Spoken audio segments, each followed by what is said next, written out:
បាទជំរាបជូនដល់ពុកម៉ែបងប្អូនកសិករយើងទាំងអស់គ្នាបាទហើយថ្ងៃនេះខ្ញុំ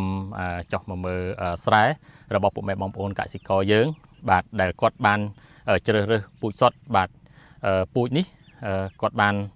ជ្រើសរើសពូជសុទ្ធហើយចំនួនក្របពូជដែលគាត់បានប្រុសនេះក្នុង1ហិកតាគឺ230គីឡូទេពុកម៉ែបងប្អូនបើប្រៀបធៀបពីមុនមកគិតចំណេញបានដល់ទៅ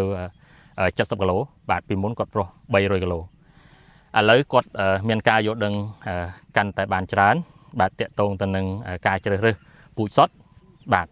យើងដឹងហើយថាការជ្រើសរើសពូជសុទ្ធជាពូជមួយដែលមានដំណោះខ្ពស់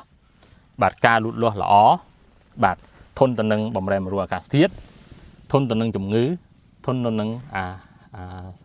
សត្វល្អិតបំផ្លាញបាទយើងមើលទាំងអស់គ្នាបាទនេះដំណោះទាំងការលូតលាស់ទាំងស្លឹកអីនេះគឺស្អាតមែនទែនបងប្អូនបាទទាំងចិត្តរឹងច្រាវហ្មងបាទនេះហើយដែល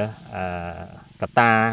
ចំណេញច្រើនបាទការជ្រើសរើសពូជសុទ្ធបាទយើងមើលទៅដោះក៏បានល្អភាគរយខ្ពស់ការលូតលាស់ក៏ល្អហើយសត្វល្អិតអត់មានទេមើលឃើញល្ងាចប៉ុណ្ណេះហើយអត់ទាន់ឃើញមានអំបៅហោះចូលហោះអីទេបាទគឺចំណេញមែនទែនបាទអញ្ចឹងការជ្រើសរើសពូជសុទ្ធគឺនិយាយរួមពូជសុទ្ធហើយប្រើពូជតិចបាទងាយស្រួលក្នុងការថែទាំតែម្ដងក្នុងហិកតានេះគាត់ប្រើតែ230គីឡូទេ